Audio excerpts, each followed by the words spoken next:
What's up, Panthers Nation? We're back today with another video, and I'm rocking the new shaved beard and the new haircut. Hope you guys enjoy that. Um, but let's get down to business,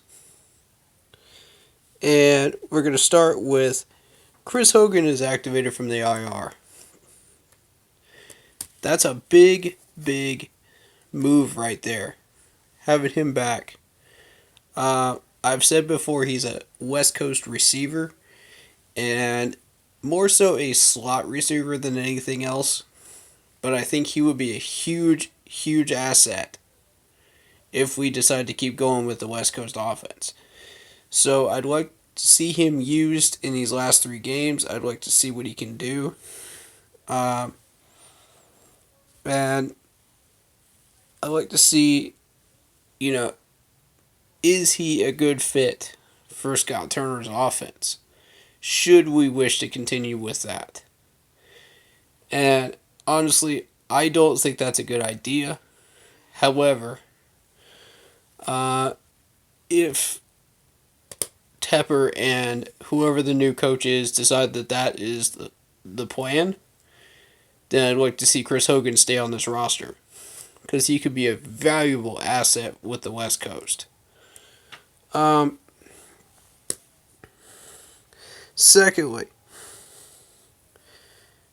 Clowney is rolled out for tomorrow.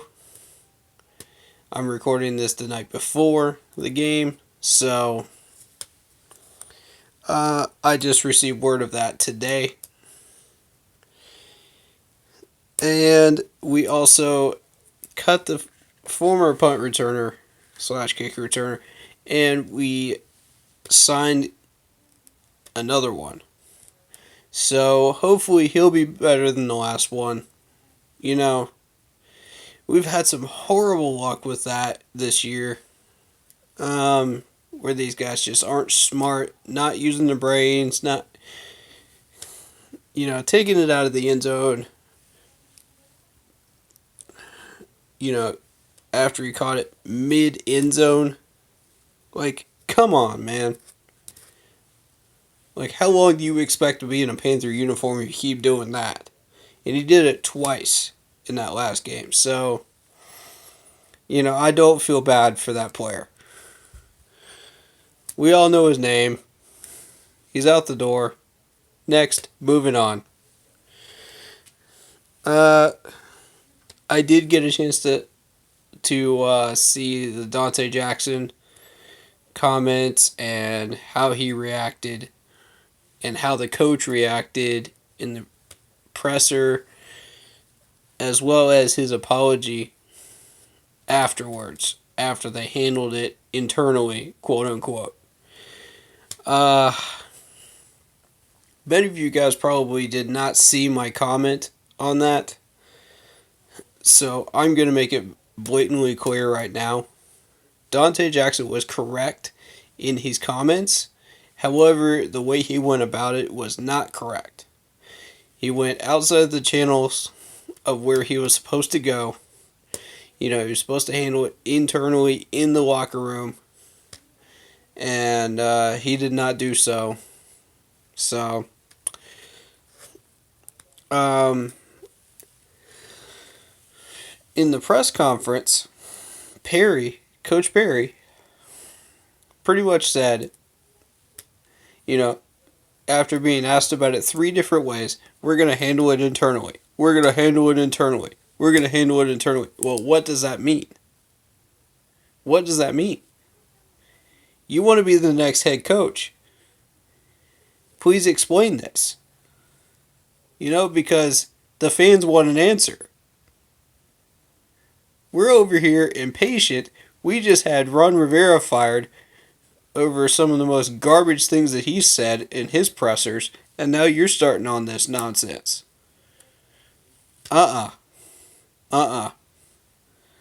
Explain yourself, sir. And he did by his actions. Before anybody thinks that I'm getting on Coach Perry, he did explain by his actions, and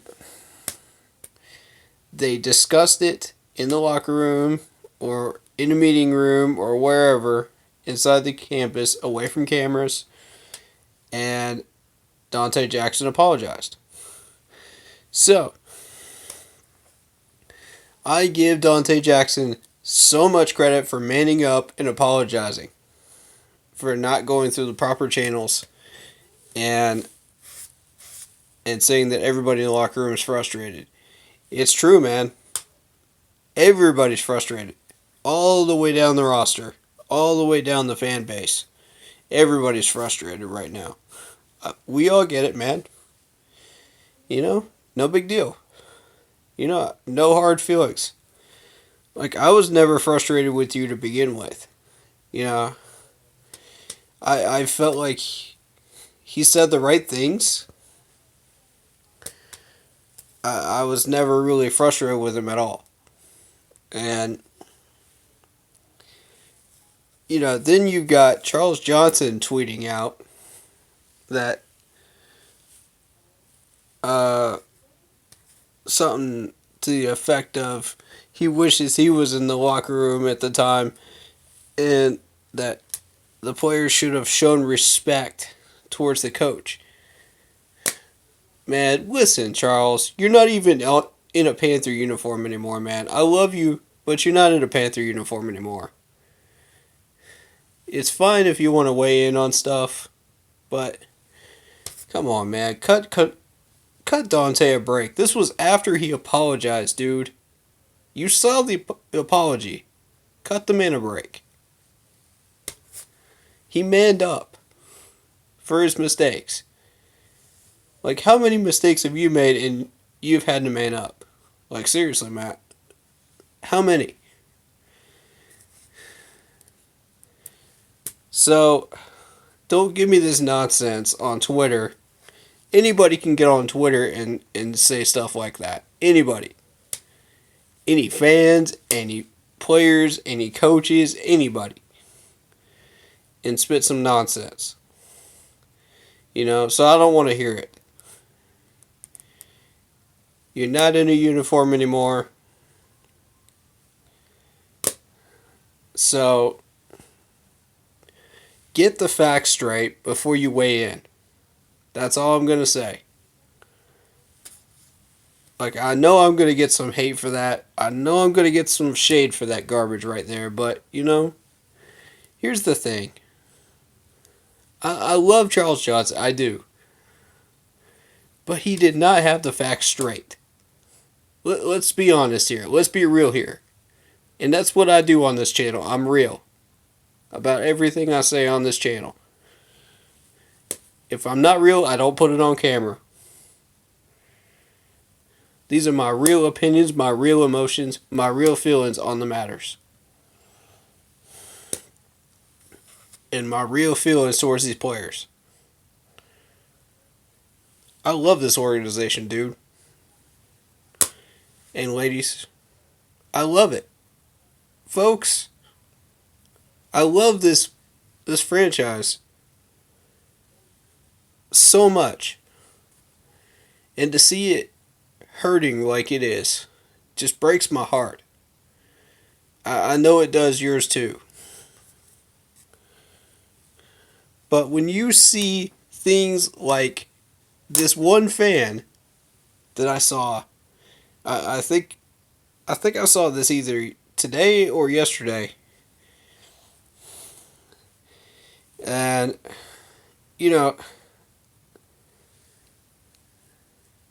some of these videos that end up on YouTube of fans doing this, it's despicable. He burned a Carolina Panthers jacket. I don't know how many of y'all saw that video, but that ticked me off so much. First of all, you can't at least give that to at least a homeless man? It's the middle of December, bro. It's freaking 30 degrees outside. These people don't have blankets, they don't have anything to protect them from the cold. And you're going to come out here and burn your Carolina Panthers jacket and say you're leaving the team and say for money, that you're not going to promote money, this team for money? Come on, man. Come on, man. That is not how you represent yourself as a fan of any team, much less ours. Especially ours. We're trying to maintain a reputation up in here, man. And you gonna go over here and burn a perfectly good jacket? Man, these homeless people don't care what team is on that jacket. They could care less. And you're sitting over here burning a perfectly good jacket. At least give it to a loyal Panthers fan that's still loyal, like myself or so many other people. Like, I don't need it. I would just give it to a homeless man. I don't need a Panthers jacket. I would donate it to somebody that needs it more than I do. But this is ridiculous. You're going to sit there and act all high and mighty, acting like, oh, you're better than the team. Man, bye. Bye, Felicia. We don't need you in this fan base. We don't need people like that in this fan base. That just royally grinds my gears right there. And goes against everything we're trying to accomplish and spread as a reputation as fans. Be better than that. And I'm speaking specifically to the fans right now. Be better than that. Yes, it is a rough time. Yes, we are frustrated. Yes, we are pissed off. Yes, we are crying. But be better than that. As human beings. Man, I don't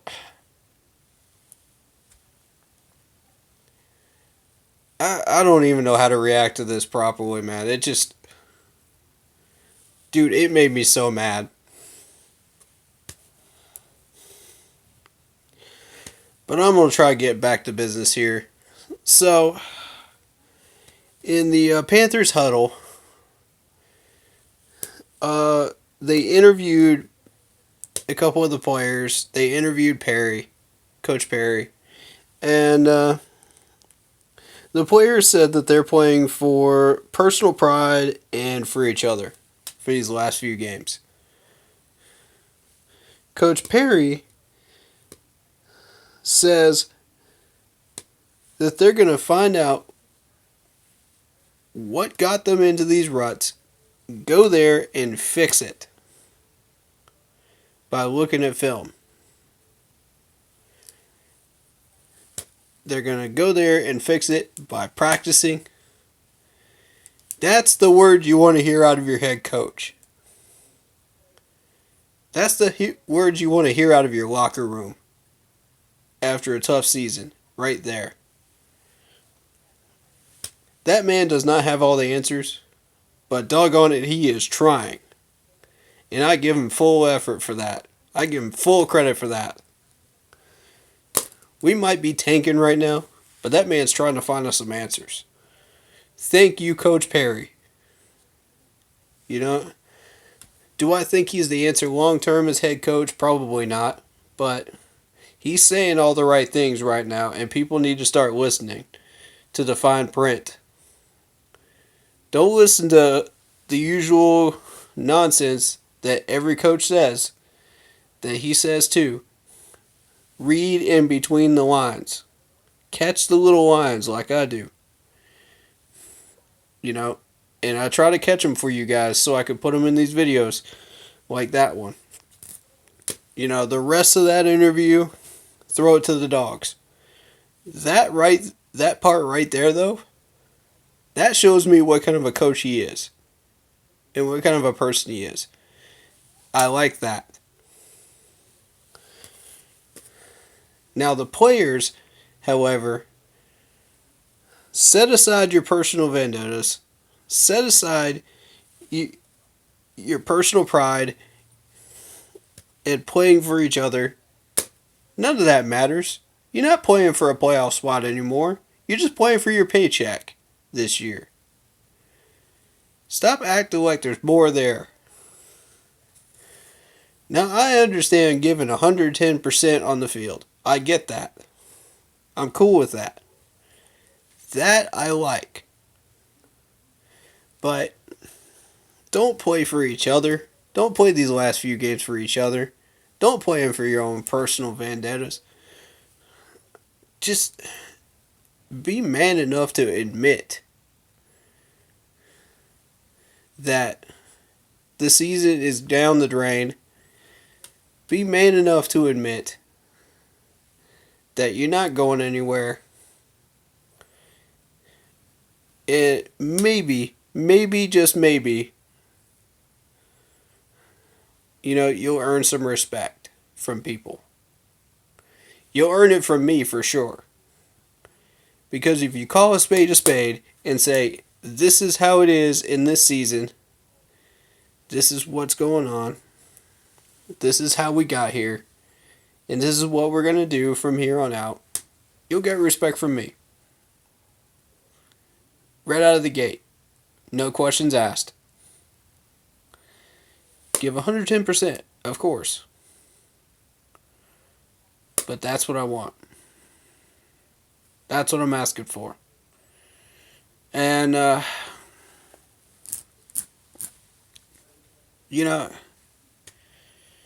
long as you give 100% on the field, that's all I ask of you when we're tanking. As long as you do that, I'm happy. I'm satisfied. And so are these fans. That's all they can do. Fans, that's all they can do. What do you want them to do? All of them turn into Cam Newton, Superman, 2015 MVP year, or Christian McCaffrey's stupendous year this year? Nah. Some of these players just aren't as good as Cam when he was fully healthy, going through his MVP year. And Christian McCaffrey, who's a freaking lightning bolt in a tank out there.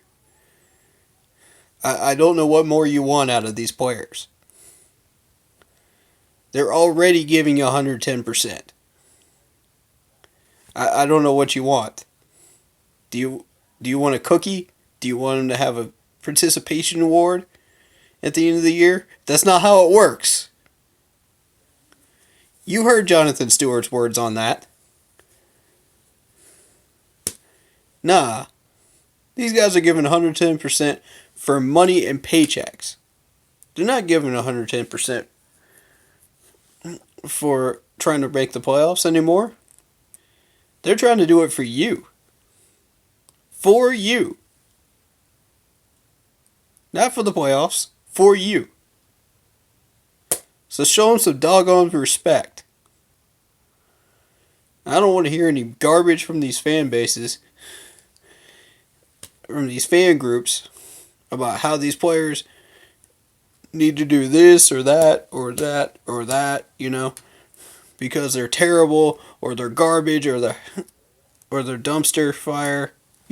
Come on, man. Show some respect. Now, yes, I will throw some players under the bus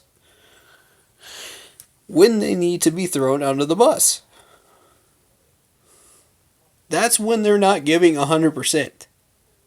But when they're giving 100%, like Christian McCaffrey is every Sunday, or Greg Olson before he got hurt there, of course he's not going to give 100% after that. But, it's the little things that we should care about now. It's the little things of tanking the season, ensuring that we get a top 10 draft pick, not screwing that up, and keeping these players as healthy as humanly possible. Which is why I suggested on the official Facebook page that we should start screwing around with the roster, putting people in. Let's see what we have on this roster. Screw PR. I understand PR, but screw PR. At this point, What does PR do for us? Nothing. We end up losing more money long term if we stick with PR than if we don't. Did you see the seats on Sunday? Did you see them? The last home game that we played. Did you see the attendance out there in Charlotte?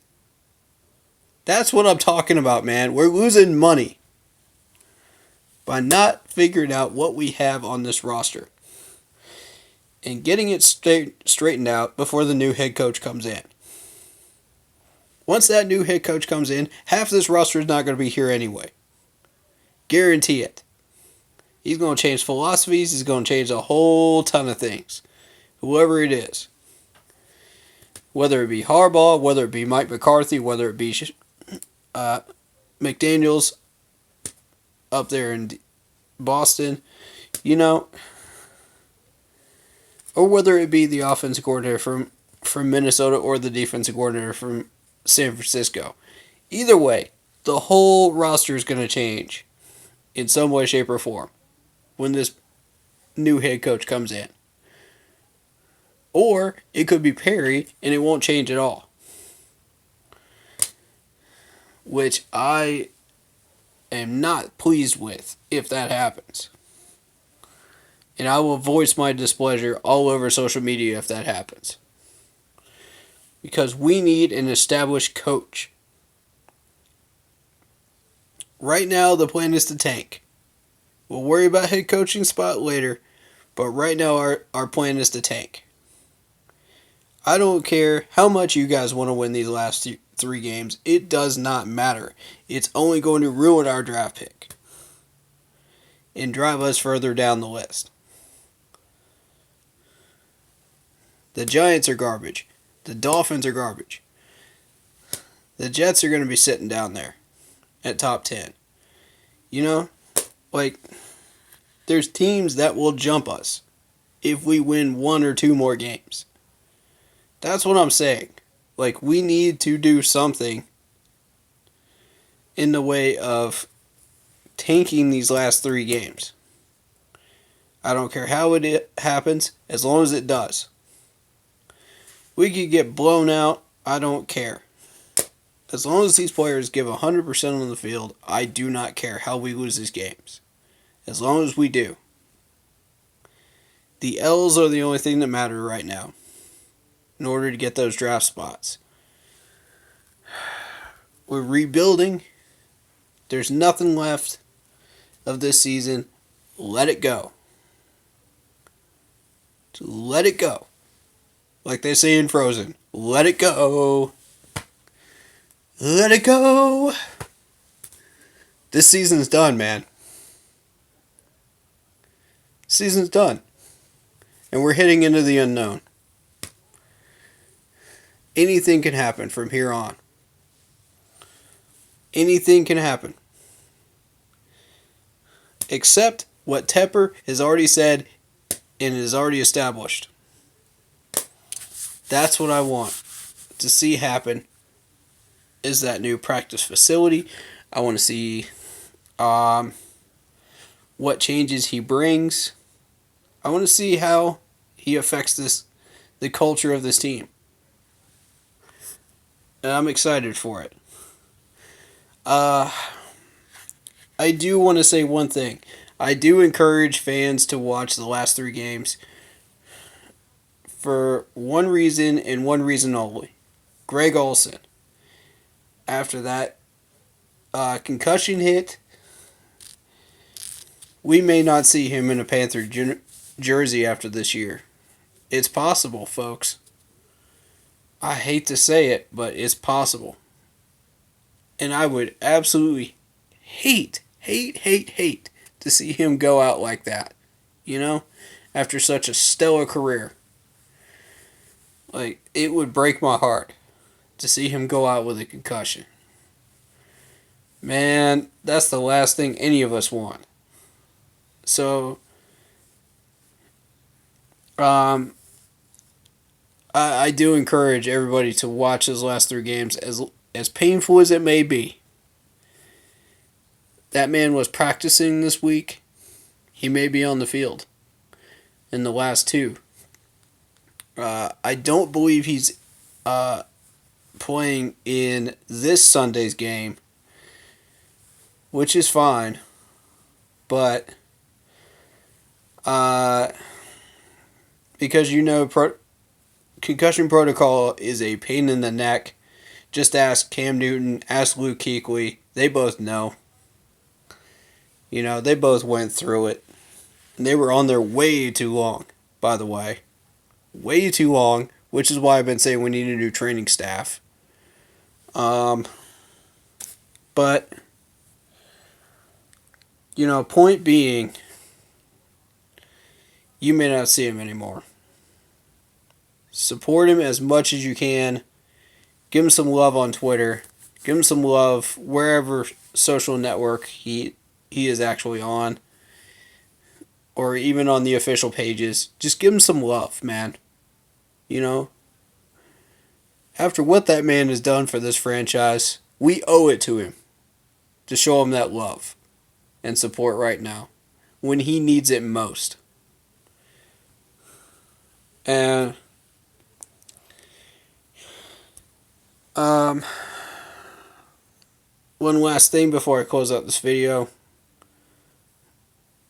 and then I'll start talking about the Seattle team that we're going to be facing, the two most dangerous things about Seattle. One more Panther related thing is that Thomas Davis will retire a Panther. That's confirmed. That's on social media and official pages.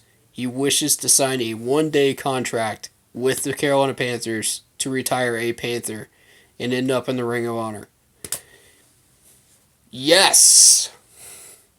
That's the happiest news any of us could ever receive in these last 2 weeks. Or 3 weeks, man. That's the happiest news. Dude. Unreal. Unreal, Thomas Davis. Thank you so much. Bruh. That makes my heart happy. After such a frustrating month and a half of Carolina football, you just made my heart happy. Thank you so much, man. That's awesome. I cannot wait to see that man's name put in that Ring of Honor. I'm telling you, I might actually cry the day it happens. The day it happens, dude. Him and Greg Olson both. I might actually cry tears of joy. Literally. Y'all think I'm about to cry on these videos. I might actually cry for real on those reaction videos. I might. Dude, because these two players have meant so much to me over the years of being a Panther fan. It's unreal. I have gotten emotionally attached to both players so much. I was such a huge fan of Greg Olson even before he came here when he was a Bear. And the day we traded for him, I was literally doing cartwheels down the street. I was so happy. I knew that day we had the best tight end in football coming to Carolina, and I could not be any happier on that day. So you want to tell me that I'm not emotionally attached to these players? Oh, I definitely am. So when somebody like Thomas Davis says he's going to sign a one-day contract, oh, hell yeah. Excuse my language. But y'all know, man. Y'all know. That makes me overjoyed. I don't edit these videos, so I sincerely apologize for anybody that heard that. Just substitute the word if you have kids around. Sorry about that. But, yes. Thomas Davis is coming back to Carolina. Once a Panther, always a Panther. Let's go. Alright, that being said, we're going to close out the video by saying watch out for Russell Wilson and the way that they attack defenses with their blocking schemes and their run game. And especially with how Russell Wilson runs. So, that being said, I think we're going to have another bad game rushing defense-wise. I think they're just going to clean our clocks. Our guys aren't even capable of getting pressure on offensive lines 3/4 of every game that we play, even against Washington. So I don't see how we don't end up with a running back that gets 150 yards on us at least. At least one that does it. And the other one gets probably 70, 80 yards on us if they use two running backs. And that's not even including Russell Wilson. So, Russell's going to get at least 40 or 50 himself. That's how bad our rushing defense is. I'm surprised if it's not ranked 32nd in the league, it should be by now. It should have been, the week that we played Washington, it should have been 32nd in the league. I've been saying it for weeks and weeks and weeks. And I was the first one to spot it. When we saw day one in training camp, I was the first one to spot this problem. It still hasn't gotten fixed. Come on, you guys. You can't switch to the 3-4 without having the personnel. And Ron was the only coach out of the entire staff that understood the 3-4. The only one. He just thought, we gotta try something. When we failed to stop the run for like 2 games in the last part of the last year. When it didn't even matter anymore. The 4-3 was working, man. Let it work. Yes, we gave up a bunch of rushing yards. But was that because of the coaching staff? Was it because of our schemes? Was it because of the play calling? Was it because of the players not executing? I'm not sure. But point being, it didn't matter. We were out of the playoffs at that point. We were long out of the playoffs at that point. So it did not matter.